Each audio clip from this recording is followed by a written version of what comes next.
وجہ دیگه سوالی هستن که اما اربعه جو هستن برای ایشان یک مراتب ایشان برای بیان بگه دومیشن که ایشانی تقلید ضروری ہے کہ یک مرد ایشان جو هستن تقلید بکن یا کہ بغیر ایشان تقلید اسلام تو قات کن. جی محترم ائمہ اربع رحمۃ اللہ تعالی علیہم اجمعین میں اہل سنت والجماعت چاروں ائمہ کرام بلاہم بزرگ بلاہیں ہستی گفتگاں جی ابو حنیفہ رحمۃ اللہ علیہ، امام شافعی، امام مالک، احمد بن حنبل رحمۃ اللہ علیہ دیگے ائمہ گفتگاں ہم بڑے بلاہیں عالم اگرچہ مشہور نہ گفتگاں بلے علمی اعتبارہ ہمیں بڑے گفتگاں سعید بن مسیب ہوتا، عطا بن ابی رباح ہوتا سمجھنا، اور سفیان عیینہ ہوتا، سفیان ثوری ہوتا دیگے بلاہیں ائمہ کرام بلاہیں ٹوہم گفتگاں گو سمجھنا ہما دورے ہما عصر گفتگاں گو بلے اے چاریں مشہور زیادہ بودتا انچو مشہور نہ بودتا سمجھنا. البتہ آہنی خدمات چاریں ائمانی ودگا ائمانی با اسلام واسطہ، با اسلام نشر اشاعت واسطہ، پیغمبر سنت حفاظت واسطہ بے مثال ہیں سمجھتے نا. آیا اشانی تقلید واجب ہے یا واجب نہیں چاریں نا یکی ہے سمجھنا. چیزیں واجب کنا آچی اللہ بھی اللہ رسول صلی اللہ علیہ وسلم بھی سمجھنا. قرآن و حدیث تا چیزیں واجب نہ کن تو سمجھنا واجب گشگ نبی سمجھنا. البتہ ائمہ کرامان چی فیسر کے مسلمان بودتگاں او حنفی شافی مالک نہ بودتگاں یا مسلمان بودتگاں نہ بودتگاں آچے مشرطر مسلمان بودتگاں نہ بودتگاں کئی تقلید کتا کئی اتباع کتا تو صاف ہمشن ظاہر ہیں کہ آنا قرآن و حدیث ہے اتباع کتا اصل دین قرآن و حدیث ہے سمجھنا. البتہ چاریں ائمہ کرامان یکی اتارا نسبت کا مثلا چونکہ ائمہ کرامان نسبت دیتا باز ہے سمجھنا.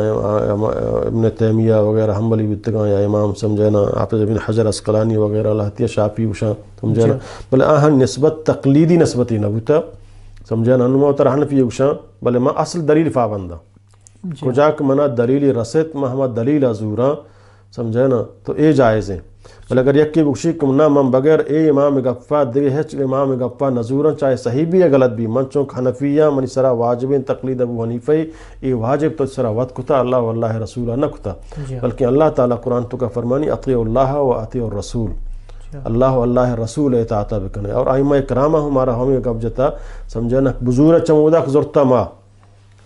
حرام آ مردم سراک میں گف سرا فتویٰ بدن کہ ما آن میں دلیلہ نظام کہ ما دلیل چی کجا تک ابو حنیفہ رحمۃ اللہ علیہ کی جست کا کہ وجہ اگر تی قول و پیغمبر قولی ودموتا ٹکرت خلاف ما چونکہ فرماتی منی قولہ فدی وہارا بھی جانت فرمانی وجہ تی قول و صحابی قول ودموتا ٹکرت نہ فرمانی منی قولہ صحابی قول مقابلے ہم دیوارا بھی جانت فرمانی وجہ تی قول اور اگر تی ہم عصر عالمی فرمانی تو وہ تحقیق کنے دلائلہ بچارے نگوشتی تقلیدہ منیا بکنے دلائلہ بچارے کئی دلیل قوی آئیے بزور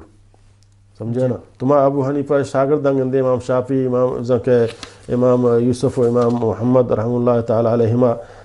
حتیٰ آئیزہ خاصیں شاگردان بل چنچو مسائلہ ابو حنیفہ رحمۃ اللہ علیہ کو اختلاف کرن دلائل بنیادہ چنانچہ معلوم بھی تقلید شخصی کہ من بغیر اشیاء دکسا اے حرام جائز نہیں. البتہ فاسألوا اہل الذکر ان کنتم لا تعلمون یک مسئلہ سرا توک نزان ہے چاہے عالمی بھی یک مسئلہ سرا نزان ہم یہ عالمہ جس کت کا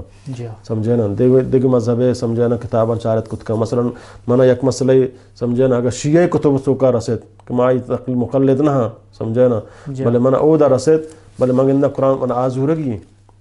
قوتی جند امام قول منگندہ خلاف ہیں حدیث خلاف ہیں یا سمجھنا صحابہ قول خلاف یا اجتہاد یا فتویٰ من آراد کرنا کہ انہیں ائمہ خراب ہوشاں سمجھنا. آہانی مقام ہوتی جاگا برگزیدہ مقام قائمہ بل ایک آہانی نام سرا مذہب بنائے نگ امت آہانی سرا تقلید واجب کنگ یہ رندی ہیں سمجھنا 400 سالہ چی بعد امانی وفاتیہ 400 سالہ چی بعد چارویں صدیہ یہ سمجھن جوڑ بیتانے چھے 4 صدیہ تک 400 سالہ تک مسلمان تقلید نام و نشان نہیں استد یہ رندہ جوڑ کرنا بیتانے لہذا شان تقلید کسی یکی دومیہ واجب نہیں.